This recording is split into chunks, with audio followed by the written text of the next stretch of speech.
नमस्कार दोस्तों। आज की इस वीडियो में मैं आप सबको एनसीईआरटी मैथ क्लास 10 का ऐसे चैप्टर को बताने जा रहे हैं जो कि आपके लिए बहुत भारी ये चैप्टर लगता है।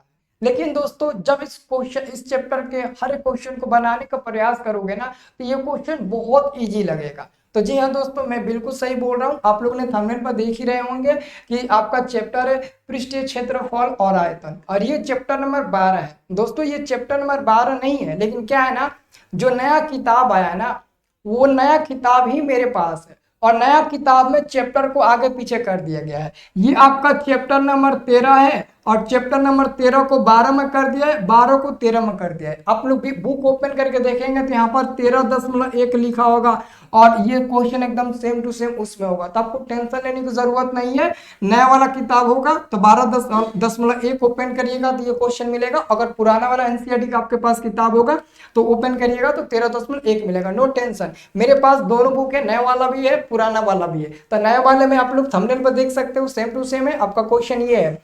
और जब आप पुराने वाला बुक को देखेंगे तो मैंने यहाँ पर ऑलरेडी पुराने वाले बुक से ही मैंने क्या किया, इसको टाइपिंग किया ताकि यहाँ पर मैं बेहतरीन ढंग से आपको बता सकूं। पुराना वाला मेरे पास बुक है, 13.1 दिया है। क्वेश्चन सेम है, दोनों में क्वेश्चन सेम है, बस चैप्टर का नाम अलग अलग कर दिया है, दोनों चैप्टर में आगे पीछे कर दिया है।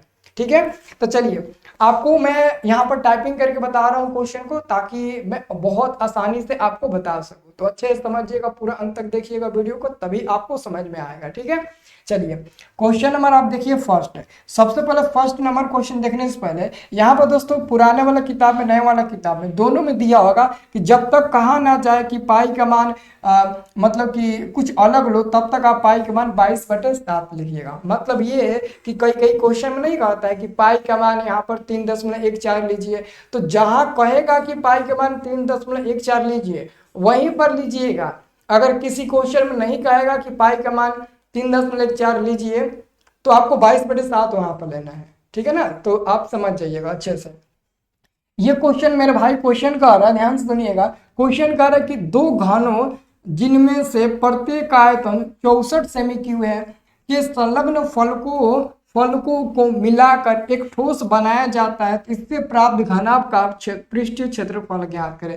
मतलब कि दो छोटे छोटे घन है, अब इन दोनों छोटे छोटे घनों को जोड़कर एक बड़ा घनाभ बनाया गया है, और उसी घनाभ का आपको क्षेत्रफल निकालना है। तो समझाने के लिए आपको समझाने के लिए यहाँ पर हम दो को घन बना देते हैं। ध्यान से समझिएगा, हम यहाँ पर दो को घन बनाते हैं। सभी मेरे भाई ध्यान से समझिएगा, हम यहाँ पर दो को घन बनाते हैं। जैसे कि ये आपका घन हो गया, ओके। और एक और घन बना लेते हैं यहाँ पर हम आपके लिए एक और घन बना लेते हैं, ओके। तो हमने क्या किया, यहाँ पर दोस्तों एक और घन बना लिया। और याद रखना है दोस्तों, आपको एक बात हमेशा याद रखना है कि ये वाला बी का काम करता है, ये वाला एच का, और ये वाला एल का काम करता है। यहाँ भी ये बी का काम करेगा, ये एच का काम करेगा, और ये एल का काम करेगा। और पी बी एच ये तीनों बराबर होता है, भले अलग अलग नाम है, अलग अलग नाम है पी बी एच, लेकिन ये तीनों बराबर होता है क्योंकि ये तीनों घन का किनारा होता है। और घन का किनारा यानी कि घन का भुजा होता है। अगर घन का भुजा का मान अगर आपको पता चल जाए ना, तो आप एच बी एल ये तीनों का मान आपको पता चल जाएगा। तो कह रहा है क्वेश्चन ना कि इन दोनों को जोड़कर एक बड़ा सा घनाभ बनाया गया है, और उसी घनाभ को आपको पृष्ठीय क्षेत्रफल निकालना है। तो पहले ये समझिए, यहाँ पर ऑलरेडी आपसे कहा गया है कि दो घनों जिसमें से प्रत्येक आयतन इतना है, तो यहाँ पे लिखेंगे चूंकि घन का आयतन कितना है, ये वो घन का आयतन, तो यहाँ पे लिखिएगा घन का आयतन। घन का आयतन कितना है, तो मेरे भाई घन का आयतन दिया है आपका 64 सेमी क्यूब। और आप सबको पता है ना कि घन का आयतन कितना होता है। घन का आयतन का फॉर्मूला होता है 1 क्यूब। घन का आयतन का फॉर्मूला क्या होता है, घन के आयतन का फॉर्मूला होता है 1 क्यूब, और 1 क्यूब बराबर 64। अगर आप ए का मान निकालना चाहेंगे, ए क्या है, तो घन का किनारा होता है, जिसको हम लोग भुजा भी बोलते हैं, किनारा होता है ना। तो ए का मान अगर निकालना है तो ये 3 इधर क्यूब में आएगा और 64 आपका रूट में चला जाएगा। तो क्यूब का मतलब होता ना, यहाँ पर 3 है, उसका मतलब ये हुआ कि जो रूट में आपका 64 है उसको फैक्टर तोड़िए और 3 का जोड़ लगाइए, यानी कि इसका फैक्टर तोड़ेंगे तो 4 गुणे 4 गुणे 4 मिल जाएगा। 4 चौका 16, 16 चौका 64, 64 मिल गया ना। अब देखो ये 3 का मतलब होता है कि इसका 3 का जोड़ा लगेगा और 3 बाहर निकलेगा। जैसे कि रूट में अगर 4 रहता है ना, रूट में जैसे 4 रहता है तो आप कहते हो ना 2 गुणे 2 और 2 का एगो जोड़ा लग गया तो 2 बाहर निकल जाएगा। वैसे ही यहाँ पर 3 लगा है, इसका मतलब कि अंदर में ना आपको 3 का जोड़ा लगाना पड़ेगा। तो ए का मान निकालिएगा तो एगो 4 बाहर निकल जाएगा और ये सेंटीमीटर मिल जाएगा। तो ए का मान 4 मिल गया। और ए क्या है दोस्तों, ए यानी कि घन का किनारा है जिसको भुजा भी बोलते हैं। तो ए का मान निकल गया तो समझिए कि ए बराबर 4, तो बी का भी मान 4, एल का भी मान 4, एच का भी मान 4, क्योंकि सब ये किनारा ही है और किनारा का ही मैंने मान यहाँ पर निकाला है। तो आपका मान क्या हो जाएगा, बी एच एल, ये तीनों का मान आपका क्या हो जाएगा, 4 हो जाएगा। लेकिन दोस्तों यहाँ पर बात यह है ना कि आपको मान निकालना है कि घनाभ का पृष्ठीय क्षेत्रफल, दोनों को जोड़कर घनाभ का पृष्ठीय क्षेत्रफल निकालना है। तो यहाँ पर आपको लिखना पड़ेगा कि यहाँ पर लिखना पड़ेगा दोनों को जोड़कर प्राप्त घनाभ, यहाँ पर लिखिएगा चूंकि यहाँ पर लिखिएगा इसलिए दोनों को, यहाँ पर लिखिएगा इसलिए दोनों घनों को जोड़कर, इसलिए दोनों घनों को जोड़कर, दोनों घनों को जोड़ने पर, दोनों घनों को जोड़ने पर तो ये बताइए मेरे भाई कि अगर आप दोनों घनों को जोड़िएगा तो दोनों घनों को जोड़ने पर, आप एकदम ध्यान से समझिए, यहाँ तक तो आपको बहुत अच्छे समझ में आ गया होगा। अब यहाँ आपको थोड़ा सा डाउट होगा, यहाँ पर डाउट नहीं होना चाहिए क्योंकि क्वेश्चन में कहा है कि 2 घनों को जोड़ने पर, तो 2 घनों को जोड़कर एक बड़ा सा घनाभ बनाया गया है। तो जब हम दोनों घनों को जोड़ेंगे, इन दोनों को जोड़ेंगे तो इसमें क्या क्या समान रहेगा, क्या क्या बदलेगा। अगर इन दोनों घनों को जोड़ेंगे और इसमें से हम आपसे पूछेंगे कि बताइए बी का मान क्या होगा, तो ये दोनों घन आपस में सटेगा तो ये वाला एरिया और ये वाला एरिया सट जाएगा, बाकी ये वाला एरिया और ये वाला एरिया बाहर रहेगा, मतलब कि बी का मान जो है वही रह जाएगा। बी का मान क्या, 4 ही रह जाएगा, ठीक है ना, 4 ही रह जाएगा कमा।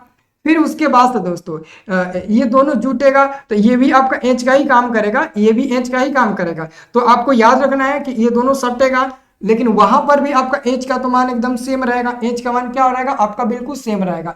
तो एच का मान सेम रहेगा तो एच का मान कितना हो जाएगा, तो एच का मान आपका 4 सेंटीमीटर हो जाएगा, 4 सेंटीमीटर हो जाएगा।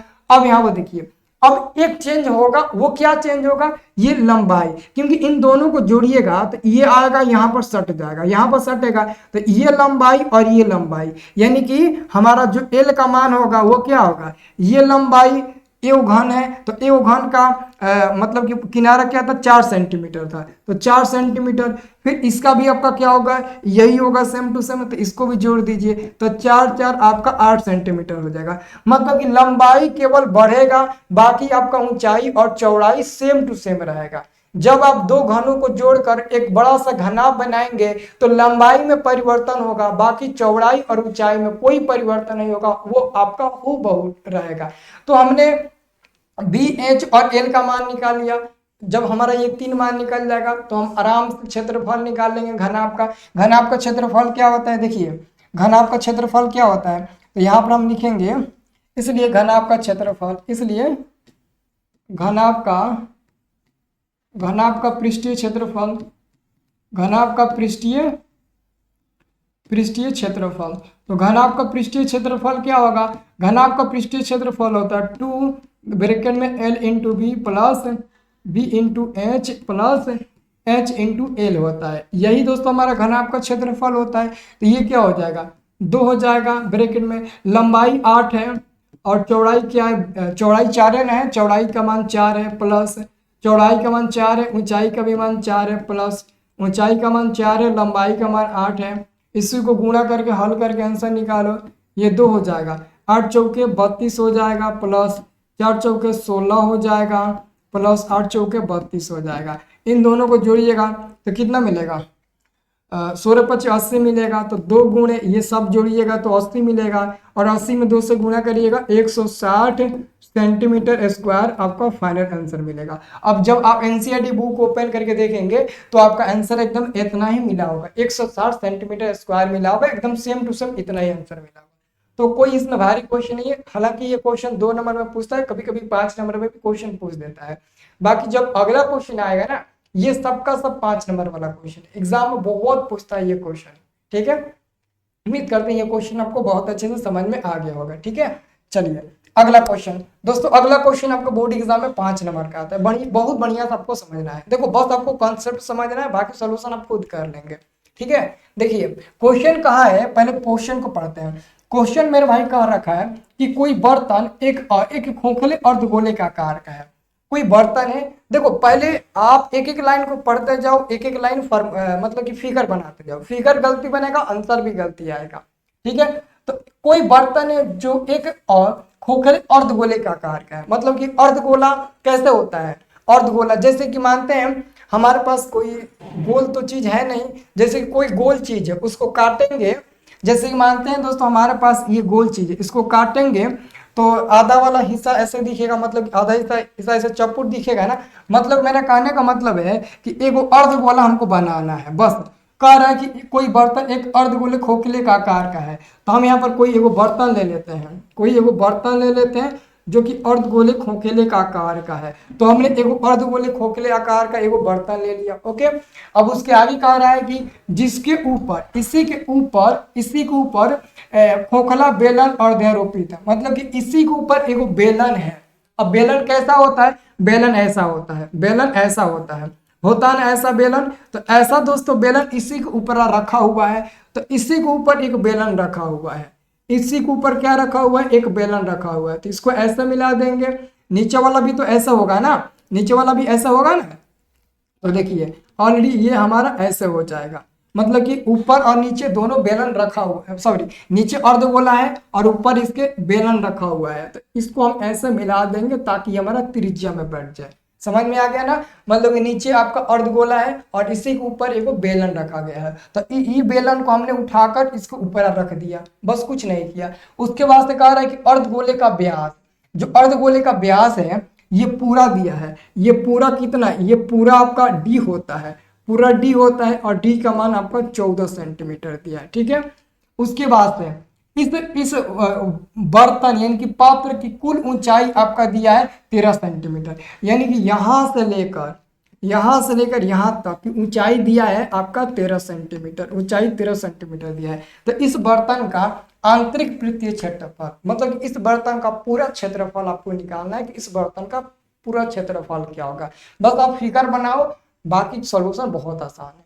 ठीक है, तो हमने फिगर बना दिया। अब देखो क्या क्या दिया वो हमको लिखना पड़ेगा, यहाँ पर लिखना पड़ेगा क्या क्या दिया है। सबसे पहले लिखिएगा अर्धगोले का, देखो जो अर्धगोले का त्रिज्या होगा वही त्रिज्या बेलन का भी त्रिज्या होगा, क्योंकि बेलन का भी नीचे वाला हिस्सा यहीं पर टच कर रहा है और अर्धगोले का भी हिस्सा त्रिज्या वाला यहीं पर टच कर रहा है। मतलब कि बेलन का आयतन और अर्धगोला का आयतन, सॉरी बेलन का त्रिज्या और अर्धगोले का त्रिज्या दोनों सेम होगा। तो यहाँ पर हम लिखना चाहेंगे, यहाँ पर लिखना चाहेंगे चूंकि बेलन का त्रिज्या, यहाँ पे लिखेंगे बेलन की त्रिज्या, क्या लिखेंगे, बेलन की त्रिज्या और बराबर में क्या लिखेंगे, अर्धगोले की त्रिज्या, क्योंकि दोनों बराबर होगा।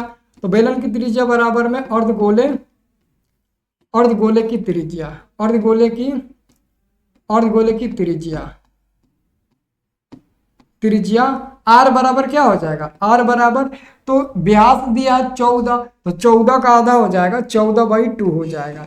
ये कट जाएगा 7 बार में 2 से, तो यानी कि आर का मान मिल गया आपका 7 सेंटीमीटर, यानी कि अर्धगोले की त्रिज्या बराबर बेलन की त्रिज्या बराबर हमारा मिल जाएगा 7 सेंटीमीटर। ठीक है, हमने त्रिज्या निकाल लिया। अब देखो आपको कुल ऊंचाई दिया गया 13 सेंटीमीटर और ये होता है बेलन का ऊंचाई, तो केवल आपको बेलन का ऊंचाई निकालना है। तो बेलन की ऊंचाई कैसे निकाल सकते हैं दोस्तों, अगर आपको बेलन की ऊंचाई निकालना है देखो कैसे निकालिएगा, तथा यहाँ पे लिखिएगा तथा बेलन की ऊंचाई कैसे निकालेंगे, बेलन की ऊंचाई, तो बेलन की ऊंचाई कैसे निकलेगा, तो आपको इस वाले इतना एरिया निकालना है, इतना ऊंचाई निकालना है। इतना ऊंचाई निकालने के लिए पूरा में से आपको त्रिज्या घटा देना है, पूरा में से ना आप त्रिज्या घटा दो, इंच का मान निकल जाएगा। तो पूरा कितना है, पूरा 13 सेंटीमीटर है और 13 सेंटीमीटर में से आप त्रिज्या 7 सेंटीमीटर घटा दीजिए, मिल जाएगा आपका 6 सेंटीमीटर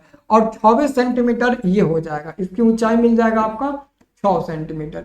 तो अब आपने सब कुछ निकाल लिया। अब लास्ट में आपको बस यही लिखना है कि इस बर्तन का आंतरिक पृष्ठीय क्षेत्रफल क्या होगा। अब टोटल आपको लिखना है, बस आपको अब कुछ इसमें करने की जरूरत नहीं है। लास्ट में लिखिएगा इसलिए इस बर्तन का क्या है, इसलिए बर्तन का आंतरिक पृष्ठीय क्षेत्रफल। लास्ट में लिखिएगा बर्तन का आंतरिक पृष्ठीय क्षेत्रफल। क्या? आंतरिक पृष्ठीय क्षेत्रफल। पृष्ठीय क्षेत्रफल। तो बर्तन का आंतरिक पृष्ठीय क्षेत्रफल मतलब कि बर्तन में ये पूरा आ जाएगा। देखो, अब देखो, केवल आपसे क्षेत्रफल पूछा गया है। केवल आपसे क्या पूछा गया है? तो केवल दोस्तों आपसे क्षेत्रफल पूछा गया है। तो क्षेत्रफल, बेलन का पहले क्षेत्रफल बताओ। तो बेलन का क्षेत्रफल होता है 2πRh होता है। क्या होता है? बेलन का क्षेत्रफल होता है 2πRh प्लस करो। अर्धगोला है तो अर्धगोला का क्षेत्रफल क्या होता है? 2πr² होता है। तो हमने बर्तन का कुल पृष्ठीय क्षेत्रफल हमने निकाल लिया। अब देखो 2πr यहाँ भी है, यहाँ भी है। हम क्या करेंगे? 2πr कॉमन ले लेंगे तो h प्लस r बच जाएगा।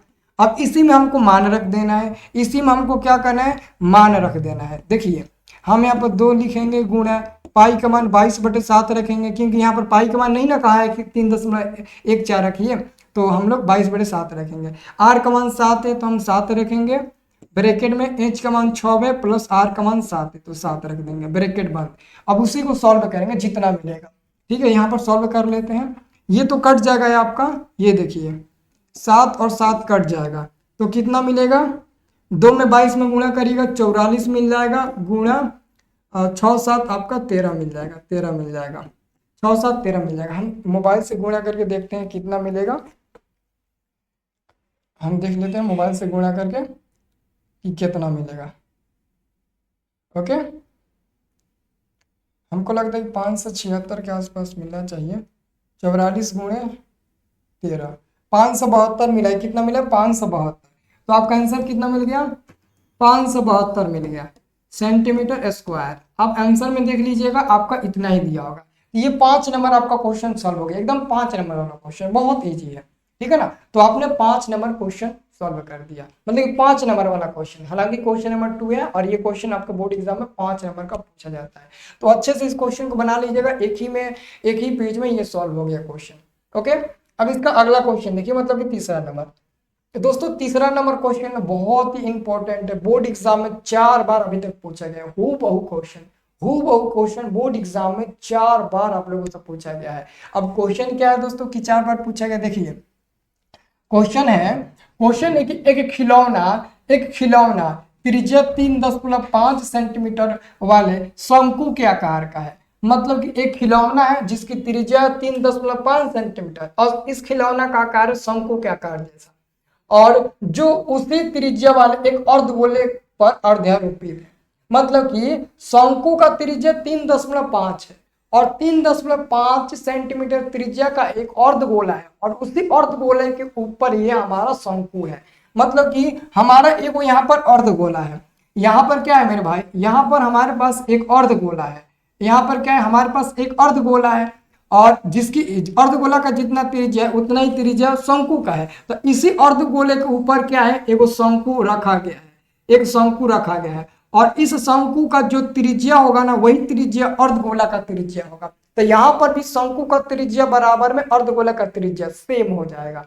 समझ में आ गया ना? तो बस आपको फिगर बनाने की जरूरत है। अब जो दिया वो लिख लो। ये त्रिज्या दिया है कितना? ये वाला त्रिज्या दिया 3.5 सेंटीमीटर, 3.5 हो जाएगा। इसको एल बोलते हैं दोस्तों, ठीक है ना? इसको एल बोलते हैं। क्या बोलते हैं? एल हम लोग बोलते हैं, ठीक है। और इसको हम लोग एच बोलते हैं। अब आगे देखिए, कह रहा है कि इस खिलौने की संपूर्ण ऊंचाई 15.5 है। मतलब कि यहां से लेकर यहां तक कुल ऊंचाई कितना है? तो 15.5 सेंटीमीटर है, 15.5 सेंटीमीटर है। तो अगर आपको एच का मान निकालना होगा तो 15.5 में से 3.5 घटा लें तो आसानी से मिल जाएगा। लेकिन उससे पहले चलिए पहले इसको लिख लेते हैं, क्या क्या दिया है क्या क्या नहीं। यहाँ पर लिखेंगे चूंकि शंकु का आयतन, शंकु की त्रिज्या बराबर अर्धगोले की त्रिज्या। यहाँ पर आप लिखिएगा शंकु की त्रिज्या, शंकु की त्रिज्या, शंकु की त्रिज्या, त्रिज्या बराबर में अर्धगोले की त्रिज्या, अर्ध अर्धगोले की त्रिज्या, क्या अर्धगोले की त्रिज्या। तो दोनों की त्रिज्या आपका सेम हो जाएगा, कितना दिया 3.5 सेंटीमीटर दिया, 3.5 सेंटीमीटर दिया, ठीक है ना।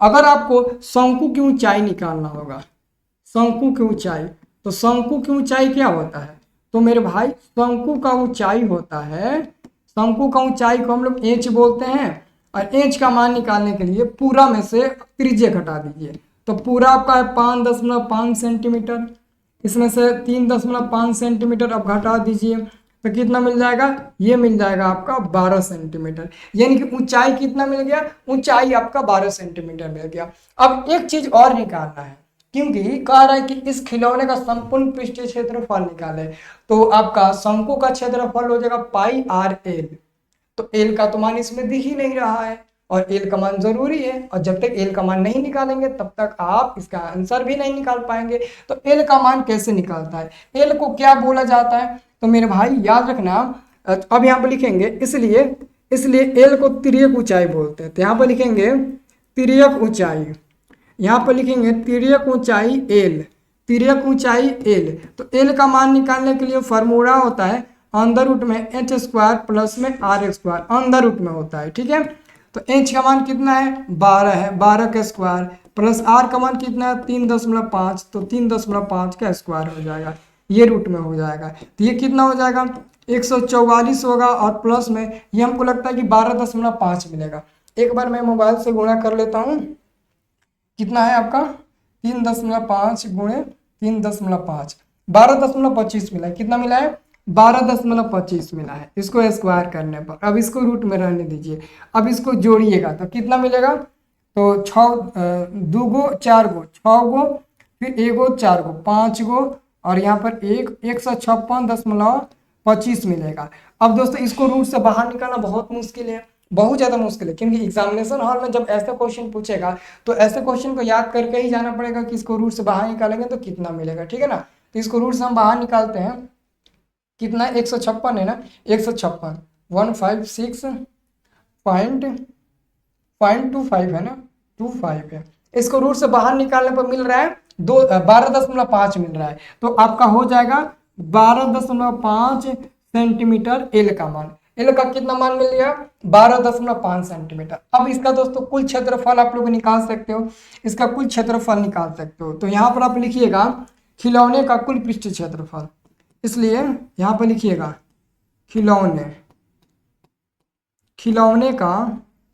खिलौने का संपूर्ण पृष्ठीय क्षेत्रफल, संपूर्ण पृष्ठीय क्षेत्रफल।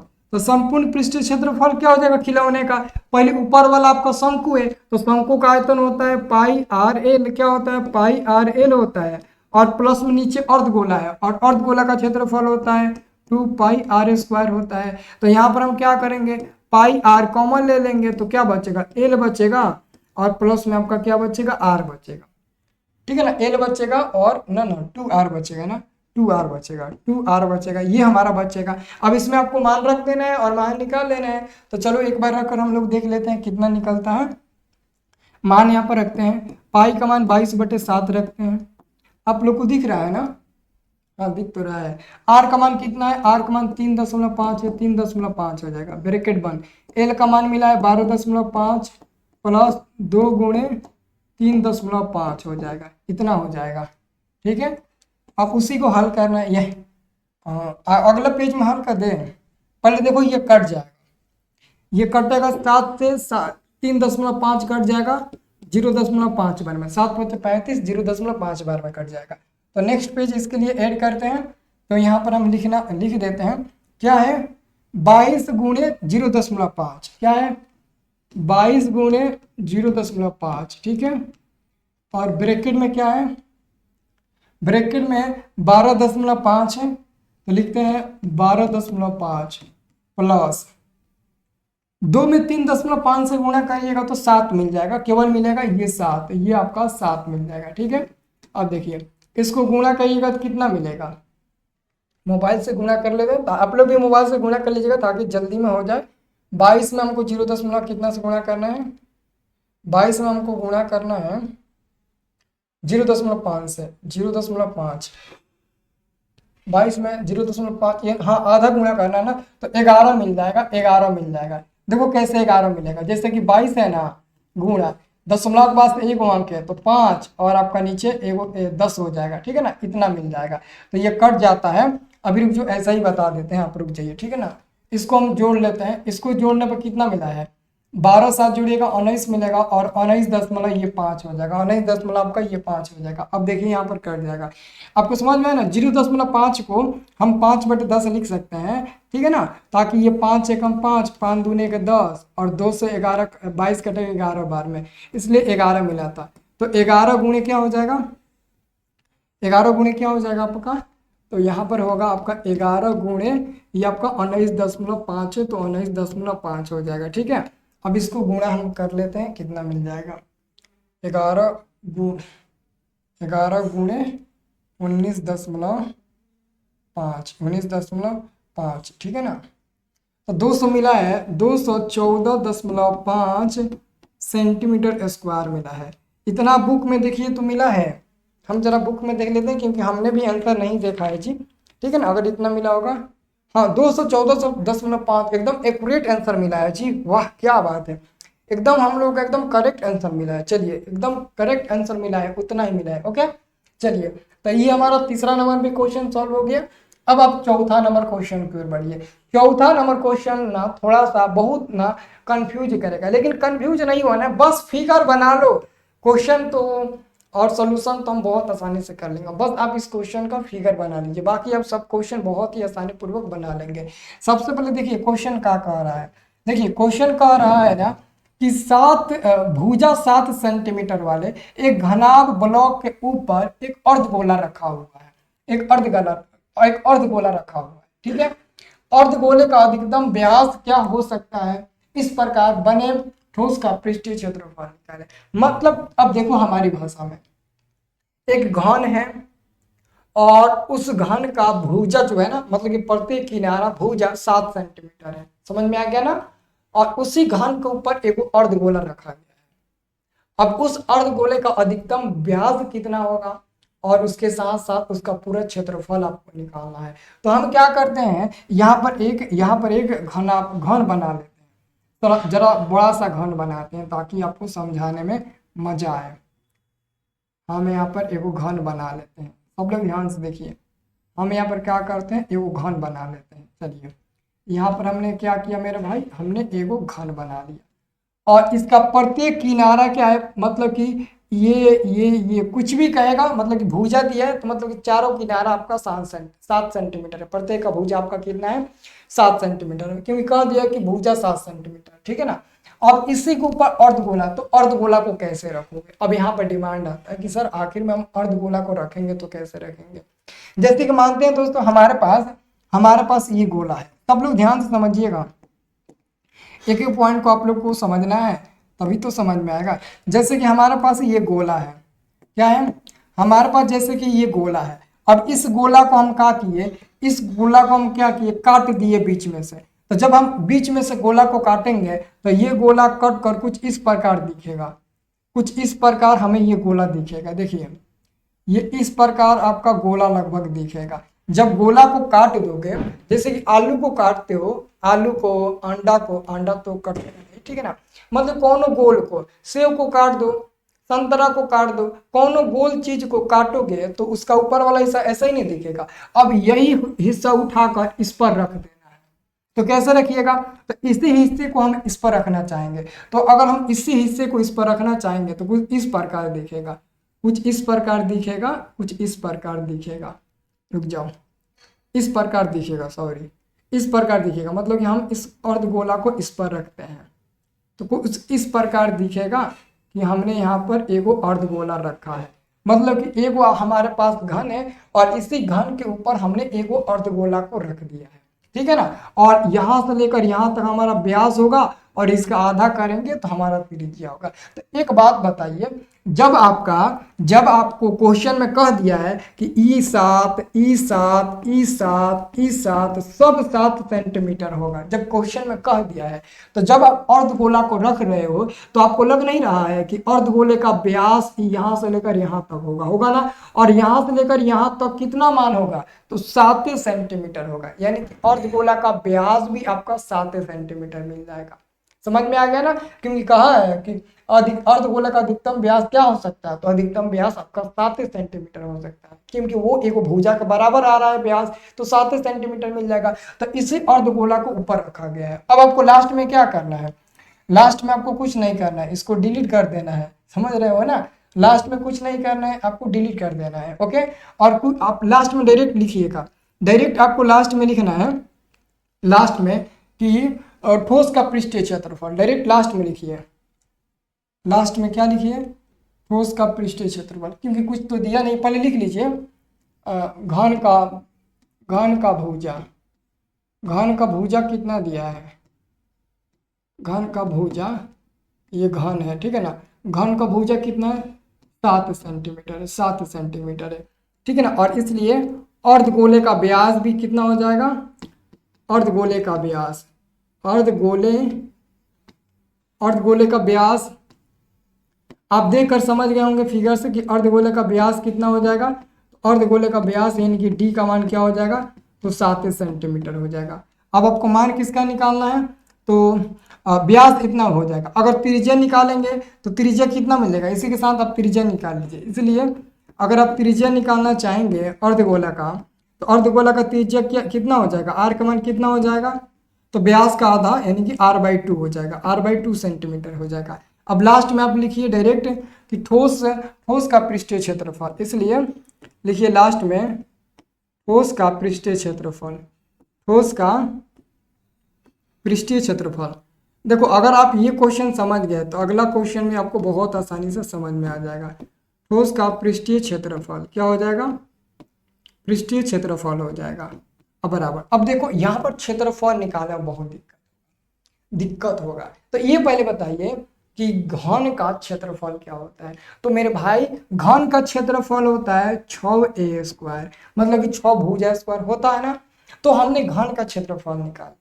इसी के साथ दोस्तों, इसी के साथ एगो अर्धगोला इसके ऊपर रखा गया है, तो अर्धगोला का क्षेत्रफल क्या होगा, तो अर्धगोला का क्षेत्रफल हो जाएगा दोस्तों, अर्धगोला का क्षेत्रफल हो जाएगा 2πr² हो जाएगा। अर्धगोला का क्षेत्रफल क्या हो जाएगा, 2πr² हो जाएगा। इसे आप लोग को याद रखना, बहुत ही बढ़िया से आपको याद करना है कि अर्धगोला का क्षेत्रफल आपका उतना हो जाएगा। सब लोग बढ़िया से याद रखिए, अगर आप इसको मतलब भूल जाते हैं ना तो आप बहुत जगह गलती कर देंगे। तो अर्धगोला का आपका क्षेत्रफल हो जाएगा 2πr² हो जाएगा। अब यहाँ पर बहुत लड़के इतना ही देकर सॉल्व कर लेते हैं, लेकिन इतना देकर आपको सॉल्व करने की जरूरत नहीं है, ठीक है ना।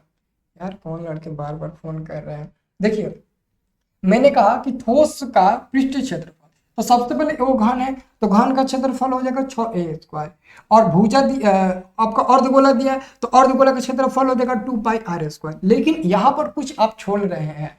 देखिए ये जो आपको अर्धगोला का एगो नीचवा सर्किल के रूप में दिख रहा है ना, जैसे कि ये क्या है, तो ये मेरे भाई अर्धगोला है, और अर्धगोला बनाए हो तो अर्धगोलवा के नीचे ई एगो वृत्त के रूप में दिख रहा है ना, ई एगो वृत्त के रूप में सर्किल नहीं बनाता है, गोल के रूप में एगो वृत्त बनाता है ना, तो लेकिन ई वाला जो गोल के रूप में है, ई वाला तो ढब गया है, वो तो दिख नहीं रहा है। आप मानते हैं कि हमने अर्धगोला को काट कर उठा कर इस पर रख दिया, तो जहां भी रखा होगा उतना एरिया आपको नहीं दिखेगा, दिखेगा थोड़ी ना, वो तो नहीं दिखेगा, क्योंकि जो जिस जगह पर आप रखे हो अर्धगोला को, उसके नीचे वाला वृत्त के आकार का जितना एरिया होगा वो सब का सब ढक गया होगा, और जो एरिया नहीं दिखा है पूरा ढक दिया गया है, वो एरिया हमारा एक वृत्त का काम करेगा, और वृत्त का क्षेत्रफल होता है πr²। तो आपको यहाँ पर जोड़ना नहीं है, जोड़ना इसलिए नहीं है क्योंकि वो तो आपका ढका हुआ भाग है, नहीं दिख रहा है, तो जो भाग नहीं दिखेगा वो आपको घटा देना है, तो नहीं दिखेगा πr², मतलब कि वृत्त के रूप में है और वही नहीं दिखेगा, और वृत्त का क्षेत्रफल होता है πr² और वो आपको घटा देना है। बस आप मान निकालिए, खटाखट आंसर मिल जाएगा। तो यहाँ पर आप क्या करिएगा, 6a², 2πr² में से एगो πr² घटेगा तो प्लस में आपका मिल जाएगा πr²। मान रखिए 6 × ए का मान कितना है 7, 7 का स्क्वायर प्लस में पाई का मान 22/7 है, 22/7 गुणे आर का मान क्या है, आर का मान 7/2 गुणे 7/2 हो जाएगा। अब इसको कटाइए, जितना मिलेगा उतना आंसर मिलेगा। ये 7 से 60 कट जाएगा, ये 11 बार में कट जाएगा आपका 2 से, ठीक है। तो क्या मिलेगा, अब आगे देखिए यहाँ पर क्या मिलेगा, 6 गुणे 7 का स्क्वायर 49 मिल जाएगा, 49 मिल जाएगा, ठीक है। फिर प्लस है तो प्लस हो जाएगा। अब देखिए 11 7 77 मिल जाएगा, 77। तो ये गुणा करिए, 9 6 54 कर 4, 6 चौका 24, 5 29 मिल जाएगा, 294 प्लस में 77। अब इसको जोड़ेंगे कितना मिल जाएगा, 7 4 11 कर 1, 9 7 16 कर लिए 17 कर 7, 2 1 3, 371 मिलेगा। और ये क्षेत्रफल है तो सेंटीमीटर स्क्वायर मिल जाएगा। और हम भी दोस्तों देख लेते हैं किताब में कि उतना दिया है कि नहीं दिया, ठीक है ना, ताकि अब बना दिए कहीं आंसर गलत मिल जाए तो क्या होगा, इसलिए हमको भी देख लेना जरूरी है। यहाँ पर मिला 332 मिला है जी, 332 आंसर गलत मिला है, 4 नंबर है, आंसर गलत मिला। हमको लगता है कि कहीं सॉल्यूशन करने में, ओ यार यहाँ पर हमने 2 छोड़ दिया था, नीचे 2 छोड़ दिया था, 332 मिला है। तो एक काम करते हैं, यहाँ पर हम 2 दे देते हैं, यहाँ पर 2 और इसे मिटा देते हैं। इसलिए दोस्तों कहा जाता है कि एक बार आप देख लिया करिए, ठीक है ना, भले टाइम लगेगा लेकिन देख लिया करिए, ठीक है। तो इसको भाग दीजिएगा तो कितना मिलेगा, 2 तिहाई 6 और 2 8 2 तिहाई 6, तो एक साथ 2 8 16, 2 8 16, ठीक है ना, और 0.5 मिल जाएगा, इतना ही नहीं मिलेगा। तो इसको जोड़ने पर कितना मिलेगा, 8 4 12 कर कितना मिला है आंसर, आंसर देख लेते हैं, मिला है 332.5, 332.5 देखते हैं, ये 5 आ गया, 8 4 12 को 2, 9 4 13, 9 3 12, 1 से लिए 13 का 3, 2 1 3 मिल गया जी, एकदम सही आंसर मिला है, एकदम करेक्ट आंसर मिला है हम लोगों का। गलती नहीं हो सकता है, हम लोग अगर मन से बढ़िया से बनाएंगे तो गलती हो ही नहीं सकता है, तो हमारा उतना आंसर मिल जाएगा, ठीक है। तो ये हमारा 4 नंबर क्वेश्चन भी सॉल्व हो गया। अब 5वां नंबर क्वेश्चन एकदम हूबहू इसी का कॉपी है, क्वेश्चन यही है, सब कुछ यही है। अब इसको ऊपर से रखा गया, अब उसको नीचे से काटा गया है। चलिए उस क्वेश्चन को भी हम लोग देख लेते हैं। ये क्वेश्चन पढ़िए, ये क्वेश्चन दोस्तों कह रहा है कि एक घनाकार ब्लॉक के एक फलक को अंदर की ओर से काट कर एक अर्धगोलाकार गड्ढा इस प्रकार बनाया गया है कि अर्धगोले का व्यास घन के एक किनारे के बराबर है। मतलब कि यहाँ पर घन का किनारा और अर्धगोले का व्यास दोनों बराबर है। देखो कह रहा है ना कि अर्धगोले का व्यास, ठीक है, घन के किनारे के बराबर है। तो घन का किनारा एल होता है, यानी कि एल बराबर व्यास डी होता है, तो डी बराबर एल हो जाएगा। ओके, समझ में आ गया ना। तो यहाँ पर आपको देखना है, यहाँ पर भी एगो घन बना लेना। अभी देखो हम आपको बनाकर सिखा देते हैं, घन हम आपको बनाकर सिखा देते हैं। जैसे कि ये देखिए, हमने यहाँ पर एगो घन बना लिया, यहाँ से लेकर यहाँ तक, ठीक है, हमने यहाँ पर एगो घन बना लिया। अब दोस्तों कह रहा है ना, क्वेश्चन कह रहा है कि इसी घन में से अंदर से हम एगो अर्धगोला काटेंगे। मतलब कि दोस्तों आप बहुत सारे फिल्म में देखे होंगे, शॉर्ट वीडियो में देखे होंगे कि कोई लोग फल को अंदर से कैसे कटोरा की तरह निकालते हैं। जैसे कि आप नारियल को अंदर से काट कर निकालते हैं ना, जैसे कि नारियल को तोड़ते हो तो 2 भागों में टूट जाता है, तो उसके अंदर का मलाई निकालते हो ना, निकालते हो कि नहीं निकालते हो, और नीचे का खोखला ऑलरेडी आपको ऐसे ही दिख जाता है। तो वही काम करना है मेरे भाई, वही काम करना है। अगर आपके पास ऐसा बॉक्स है, अगर आपके पास एक बॉक्स है और कोई कहेगा कि इस बॉक्स में से एक अर्धगोला काटो, तो इस बॉक्स में से आप अर्धगोला ऐसे ही ना काटोगे, ऐसे आप इस बॉक्स में से एक अर्धगोला काट लेंगे तो आपको दिखेगा ना कि हाँ इस बॉक्स में से अंदर से एक अर्धगोला काटा गया है। आपको समझ में आएगा ना कि एक बॉक्स है, इसी बॉक्स में से अंदर से एक अर्धगोला काटा गया है। तो आपको क्या करना है, इसी में आपको अंदर से अर्धगोला काटना है। तो आप यहाँ से अंदर से अगर अर्धगोला काटेंगे तो कुछ ऐसा दिखाई देगा कि हमने क्या किया, इस घन के अंदर से एगो अर्धगोला काटा, ठीक है ना। तो इसका व्यास ये होगा, तो व्यास वही होगा जो घन के किनारे के बराबर होगा। तो क्वेश्चन में भी ऑलरेडी कह दिया है और यहाँ पर भी हमको समझ में आ गया कि घन का किनारे के बराबर ही अर्धगोला का व्यास होगा। समझ में आ गया ना? तो ये हमने अंदर से काट कर निकाल लिया। ठीक है, अब देखिए, अब हम क्या करते हैं, इसको मिटाते हैं। अब जो जो दिया है उसको पहले लिख लेते हैं। दोस्तों दिया क्या है, दिया है देखो इसमें कुछ नहीं दिया है, दिया है अर्धगोले का व्यास बराबर में घन का किनारा। तो यहाँ पे लिखेंगे चूंकि अर्धगोले का व्यास, यहाँ पे लिखेंगे अर्धगोले, अर्धगोले का व्यास, अर्धगोले का, अर्धगोले का व्यास, व्यास क्या होता है, डी होता है। तो डी बराबर घन का किनारा, घन का किनारा, घन का किनारा क्या है, घन का किनारा। तो घन का किनारा क्या हो जाएगा, एल हो जाएगा। घन का किनारा क्या हो जाएगा आपका, एल हो जाएगा। ठीक है ना, यही आपका एल हो जाएगा, क्योंकि ये ना, ये रहता तो बी होता, ये रहता तो एच होता, लेकिन ये वाला है ना, ये वाला है तो वो एल का काम करेगा। ठीक है, तो अब देखिए, तो डी बराबर क्या हो जाएगा, डी बराबर एल हो जाएगा। तो डी बराबर होता है 2r और बराबर में एल, तो आर बराबर क्या हो जाएगा, आर बराबर एल बाई 2 हो जाएगा। यानी कि इसी के साथ आपने आर का भी मान निकाल लिया, ताकि आर का मान जहां पर रखना होगा वहां पर हम आर का मान रख देंगे, अब कोई दिक्कत ना होगा। अब डायरेक्ट लिखिए कि शेष बचे हुए ठोस का पृष्ठीय क्षेत्रफल। अब आपको लास्ट में लिखना है शेष बचे हुए ठोस का पृष्ठीय क्षेत्रफल। यहाँ पे लिखिए शेष, शेष बचे हुए, शेष बचे हुए, बचे हुए ठोस का पृष्ठीय क्षेत्रफल, ठोस, ठोस का पृष्ठीय क्षेत्रफल, पृष्ठीय क्षेत्रफल। ठीक है, अब देखिए इसमें भी आपका घन है, तो घन का पृष्ठीय क्षेत्रफल क्या हो जाएगा, घन का पृष्ठीय क्षेत्रफल 6a² हो जाएगा, प्लस इसमें भी अर्धगोला है, तो अर्धगोला देखो यहाँ पर बहुत लोग मतलब ना समझेंगे, यहाँ पर ये अर्धगोला अंदर से अंदर घुसाया गया है। तो अंदर घुसाया गया है तो ये आप ये मत समझिए कि अर्धगोला के क्षेत्रफल को घटाएंगे, वो नहीं घटाना है। ये अर्धगोला, जैसे कि ये हमारे पास बॉक्स है, ठीक है, ये हमारे पास बॉक्स है, ओके।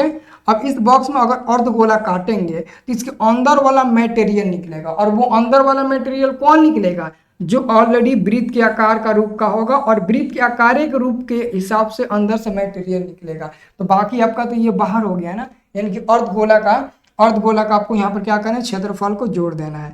तो अर्धगोला का क्षेत्रफल क्या हो जाएगा, अर्धगोला का क्षेत्रफल आपका हो जाएगा 2πr²। तो आपको क्या करना है, यहाँ पर 2πr² को जोड़ना है।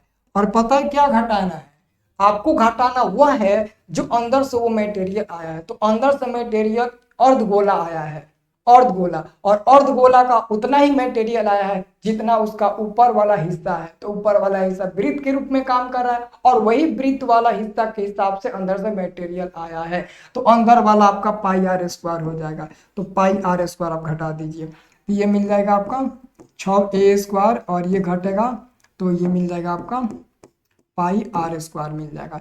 ये यहाँ पर क्या होगा, ए का दोस्तों मान होता है घन का किनारा। तो घन का किनारा क्या है, तो घन का किनारा एल है। तो यहाँ पर क्या हो जाएगा, 6l² हो जाएगा, प्लस में पाई हो जाएगा, आर का मान कितना, l/2। तो यहाँ पर हो जाएगा l/2 का दी होल स्क्वायर हो जाएगा। अब इसी को सॉल्व करिए, जितना मिलेगा उतना आंसर आपका हो जाएगा।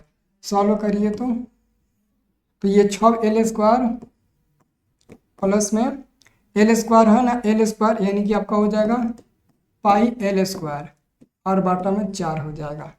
तो कितना मिलेगा, आंसर में कितना दिया है जी,